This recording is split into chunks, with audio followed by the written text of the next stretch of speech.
Editor CNN Indonesia masih bersama saya Safrin Nasution, dan sebelum kita melanjutkan dialog, saya akan bacakan terlebih dahulu komen netizen yang sudah masuk ke Instagram page CNBC Indonesia mengenai bencana yang terjadi di Sumatera. Headline dari berita ini adalah korban tewas banjir dan longsor di Sumatera tembus 604 orang, di like lebih dari 4.400 netizen begitu ya. Dan komen yang kita akan bacakan pertama datang dari @siaga anak pramuka. 3 provinsi, infrastruktur rusak, korban mendekati 1.000 jiwa, status bukan bencana nasional. Ini bagaimana ya? Lalu ada juga @Paulina Arifin, innalillahi wa inna ilaihi rojiun, ada pejabat yang ngajak pejabat lainnya tobat nasuha katanya. Tapi bisnis kayu, tambang, you name it, jalan terus. Lalu @umarm.471, tapi pemerintah pusat belum juga menetapkan tanggap darurat bencana nasional. Lalu ada juga @Hamdi Hashim 64, darurat bencana internasional paru-paru dunia mulai habis. Tadi kita juga sempat bilang ya bahwa ini sepertinya Bumi Pertiwi sudah mulai mengatakan cukup gitu ya, dan apa ya namanya, walaupun sama ini manusia nggak mempan akhirnya. Ini terjadi sebenarnya gini, kalau kita lihat dari kalau misalnya kita lihat alasannya adalah cuaca, ini memang terjadi di beberapa daerah yang terletak di dekat-dekat Sumatera ya. Tadi Sri Lanka kena, Thailand kena, Malaysia juga, Filipina juga ya. Jadi memang di daerah-daerah dekat-dekat Laut Cina Selatan begitu ya, dan bagian-bagian kiri ya, bagian-bagian barat. Tapi di satu sisi yang paling menonjol adalah korban di Indonesia tuh yang paling tingginya signifikan gitu ya. Dan ditambah lagi ketika kita melihat tampilan secara visual banjir longsor tersebut yang syarat dan sangat terlihat jelas tuh ya tadi itu ya, kayu-kayu gelondongan. Sebelum kita lanjut ke tema yang lain gitu, saya pengen tanya seberapa kuat gitu ya Uni hubungan antara illegal logging dan peningkatan frekuensi banjir bandang atau longsor di wilayah Sumatera ini. Kalaupun tidak ada data yang sudah kita ketahui, menurut Anda relevansinya tuh sekuat apa dengan ada illegal logging dan semakin seringnya banjir longsor? Karena ini nggak sesekali loh, banjir longsor sering banget sepertinya terjadi di Sumatera dan Sumatera Barat akhir-akhir ini. Iya, mungkin ini masalah dasarnya ini ya, maksudnya kan ketika daerah itu curah hujannya cukup tinggi tapi tidak ada lagi yang menampung air, tidak ada resapan air yang bisa menampung dari curah hujan yang tinggi itu. Jadi akhirnya ketika hutan yang biasanya menampung air itu tiba-tiba harus dibabat habis, diganti atau dihilangkan, digundulkan, ya otomatis nggak ada lagi tuh yang bisa nyerap, yang menampung di dalam. Jadi otomatis akan terbawa longsor gitu. Apalagi kalau kita lihat Sumatera ini cukup unik. Dia ada daerah pantai juga, makanya rentan ada tsunami juga kan. Tapi dia juga daerah dataran tinggi, bukit, dan dia kan ada Bukit Barisan itu di antara Sumatera itu melintas gunung Bukit Barisan, dan itu kan juga, terus belum lagi Marapi juga, ada Gunung Merapi juga, dan itu memang sangat seharusnya pembangunan daerahnya memang harus mempertimbangkan kondisi lingkungan dan kondisi ekologis dari daerah setempat. Baik, kita santer dan syarat kita dengar juga kalau mengenai Sumatera selain deforestasi atau aktivitas ilegal di hutan, tentunya adalah mengenai pertambangan ilegal ya Kang Hendra. Seperti apa Anda melihat bencana yang terjadi ini mengindikasikan adanya aktivitas ilegal lainnya gitu ya, mungkin pertambangan yang mungkin beroperasi terlalu dekat dengan kawasan lindung atau sungai yang akhirnya juga memiliki peran tersendiri ke bencana ini. Ya, memang kalau kita lihat data dari Polri ya, bahwa memang jumlah penambangan ilegal atau PT di Sumatera Utara termasuk tertinggi. Kedua setelah itu mungkin Aceh kalau nggak salah ya. Itu kebanyakan masalah tambang emas ya. Dan itu ilegal, dan itu biasanya mereka masuk di area hutan-hutan yang memang bahkan mungkin hutan-hutan alam, hutan negara gitu. Tapi diperparah lagi dengan adanya kebijakan tata usaha perhutanan yang selama ini memang secara secara formalitas itu memang resmi gitu. Seperti istilahnya ada pemegang hak atas tanah gitu kan. Nah itu kan mereka bisa mengelola dengan mungkin rekomendasi Pemda gitu, dan nanti ada dari Kementerian Kehutanan Pusat. Cuma saya pikir disitulah mungkin yang sudah diakui sama Kementerian Kehutanan ada celah bahwa itu disalahgunakan gitu loh. Dari izin-izin yang sudah diberikan itu disalahgunakan jadi buat modus illegal logging gitu. Saya pikir itulah yang perlu harus benar-benar ditertibkan gitu. Walaupun memang kalau salah bulan Agustus sudah ada penertiban itu, tapi mungkin sudah terlambat kan, sudah sangat masif gitu. Ya, itulah yang saya pikir jangan kendor lagi. Ini kasihan sekali Sumatera, karena kalau misalnya ketika dua aktivitas ilegal terjadi, satu logging, satu mining gitu ya, beroperasi bersamaan gitu ya di hulu, bagaimana efek gabungannya terhadap kira-kira daya dukung lingkungan Sumatera? Maksudnya apakah ini sudah sampai titik ketahanan ekologis runtuh kah? Jadi maksudnya buffernya ketika terjadi keadaan iklim yang anomali seperti misalnya siklon tropis dan lain-lain, itu pasti tidak ada ketahanan lagi sama sekali kah dengan adanya aktivitas-aktivitas ini? Ya, dengan kondisi kita lihat kondisi ekologis Sumatera yang seperti itu memang tampaknya sulit untuk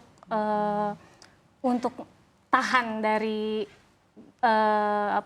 ibaratnya sekarang aja dari cuaca aja masih rentan langsung kayak ini kan kayak tsunami kecil mungkin kalau tsunami dari laut ini langsung tsunami dari sungai gitu, dari sungai dari pegunungan. Kayak tadi menyinggung lagi soal terkait dengan tambang ilegal.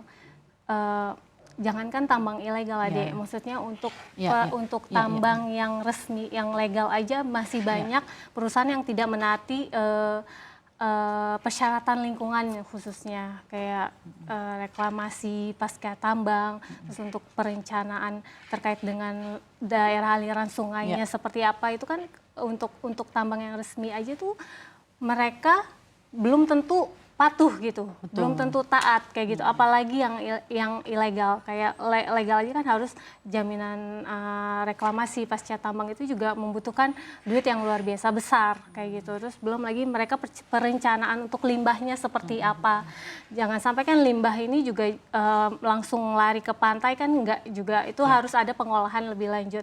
Itu yang harus diperhatikan.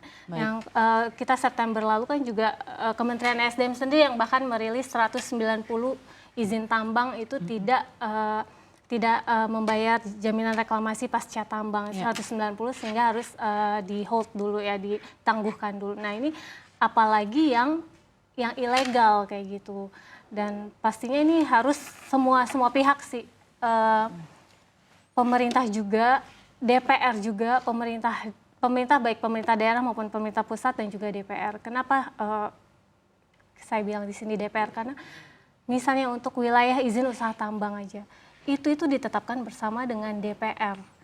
Jadi ketika wakil rakyat menetapkan daerah ini bisa untuk tambang, yuk mungkin dipikir lagi, mungkin harus dipertimbangkan lagi kondisi lingkungan daerah setempatnya seperti apa. Dan mungkin yang minim kita lihat transparansi dari pemerintah, sebenarnya pemerintah tuh untuk neraca setiap komoditas. Baik. Indonesia emang butuh produksi berapa banyak sih? Dan butuh lahan seberapa besar? Kan karena kita tahu misalnya untuk tambang aja diizinkan 25.000 hektar untuk satu pemegang izin usaha pertambangan. Belum lagi kita ada ribuan hektar. Nah itu kan lahan 25.000 hektar, apa iya semuanya dipakai kan enggak juga. Apakah itu sudah optimal, harus membuka lahan baru kayak gitu. Mungkin kedepannya pertimbangan lingkungan memang mau nggak mau harus jadi perhatian pertama. Apalagi kita sering nulis soal ancaman megatrust juga ya. Itu yang selalu terjadi. Kemarin Semeru aja juga lagi awas tiba-tiba ya. Ini udah tidak bisa lagi diabaikan untuk pertimbangan lingkungan ke depannya. Nah, ini berarti jadi catatan kita bersama. Sekarang adalah setelah bencana terjadi, tadi banyak sekali yang koar-koar lah. Kenapa ini belum jadi status bencana nasional? Tanggapan Anda mengenai hal ini seperti apa, Kang Hendra? Ya, saya pikir pemerintah pusat dalam hal ini sedang mengevaluasi, sedang mempelajari atau kalau dari pernyataan Pak Prabowo kemarin kan beliau tetap monitor ya perkembangan terkini, dan memang kalau dari sisi kondisi cuaca itu kan sekarang menurun ya, artinya kemungkinan akan lebih membaik gitu. Cuma memang saya menduga banyak faktor sih. Pertama skalanya itu mungkin pemerintah awalnya tidak berpikir juga bahwa ini ternyata cukup besar juga korban jiwa segala macam. Jadi mungkin sambil lihat perkembangan Dan ditambah lagi mungkin harus kita akui secara data itu kan anggaran BNPB juga ada pemangkasan yang luar biasa kan, dari sekitar 4 triliun jadi 500 miliar. 2 triliunan itu kan, itu cukup mengurangi kemampuan BNPB kan. Gitu. Jadi, walaupun di Pemda itu kan memang terus mendorong supaya ini langsung diambil alih ke pusat gitu. Tapi saya pikir lihat nantilah perkembangan. Iya, karena kan tadi juga sudah ada tanggapan dari Menkeu Purbaya ya, bahwa jika memang sewaktu-waktu dibutuhkan akan dikerahkan amunisi-amunisi dari APBN untuk mengeluarkan ini. Tadi menarik juga Mbak Ade terkait dengan netizen, kenapa sih nggak bencana nasional? Nah ini mungkin kita yang kok pemerintah lo nggak ngejelasin sih gitu, maksudnya lo tinggal ngejelasin aja sejelas-jelasnya, kenapa nggak dijadikan ini status bencana nasional gitu, dijabarin aja gitu sebenarnya syarat untuk bencana nasional seperti apa aja, dan pertimbangan kenapa tidak dijadikan status itu kenapa karena juga. Ya itu kita yang benar-benar belum clear kan, tapi sebenarnya kayak saya juga ada baca dari berbagai sumber, sebenarnya ada juga sebenarnya pernyataan yang menarik kayak gini. Kenapa kita tidak bencana nasional? Ada juga yang bilang ada kaitannya dengan travel warning juga. Ketika kita memberlakukan nih bencana nasional, pasti akan efeknya ke negara lain, ke internasional. Image ya. Iya, dan tapi pasti tentunya mereka maksudnya dalam hal itu bisa dimengerti. Cuman mungkin yang lebih yang mesti dilakukan dan diharapkan oleh masyarakat mengenai penetapan bencana nasional adalah tentunya keberpihakan pemerintah dan juga kepedulian pemerintah mengenai hal ini, makanya itu ditetapkan sebagai bencana nasional. Tapi sebenarnya jika ingin bisa dikeluarkan kepada publik mengenai ada statusnya bencana nasional, bisa dijelaskan juga lebih lanjut. Ini hanya terjadi di Sumatera dengan korban segini dan lain-lain. Pertimbangan kita ini kenapa? Pasti ada pertimbangan juga kenapa kenapa pemerintah tidak menerapkan ini bencana nasional kayak tadi. Mungkin itu salah satunya, dan mungkin kalau misalnya pemerintah tidak menjadikan ini sebagai bencana nasional, sebenarnya bisa dijelaskan, walaupun ini tidak bencana nasional, tapi kami akan kerahkan anggaran seberapapun biaya, maksudnya untuk memulihkan wilayah yang terdampak bencana ini. Baik. Tapi tentunya kita turut berduka cita sedalam-dalamnya ya atas semua casualties yang ditimbulkan dengan adanya bencana ini di Sumatera. Kita harapkan pemerintah pusat maupun daerah memberikan tapi tentunya ada perhatian lebih lagi lah ya untuk para korban yang terjadi, dan mungkin keresahan-keresahan yang ada di masyarakat mengenai bagaimana pemerintah seharusnya memberikan perhatian terhadap bencana ini bisa dijawab segera begitu ya, karena yang lebih butuh adalah transparansi dan bagaimana respons dari pemerintah atas keresahan masyarakat begitu ya. Selama ini kan kayak sporadis, yang satu ngomong ini, satu ngomong ini, tidak ada penjelasan yang utuh dari pemerintah. Betul sekali. Terima kasih banyak Uni Wildan, terima kasih banyak Kak Hendra atas ngobrol-ngobrolnya di Editor's View. Ya kita harapkan sampai akhir tahun semoga tidak ada lagi ya bencana-bencana katastrofik yang terjadi untuk Indonesia. Bisa mencegah di daerah lainnya, jangan sampai. Dan ini juga tentunya pelajaran lagi ketika Bumi Pertiwi sudah berkata cukup begitu ya, dengan adanya aktivitas-aktivitas ilegal yang terjadi dan aktivitas yang tentunya merugikan masyarakat pula. Terima kasih.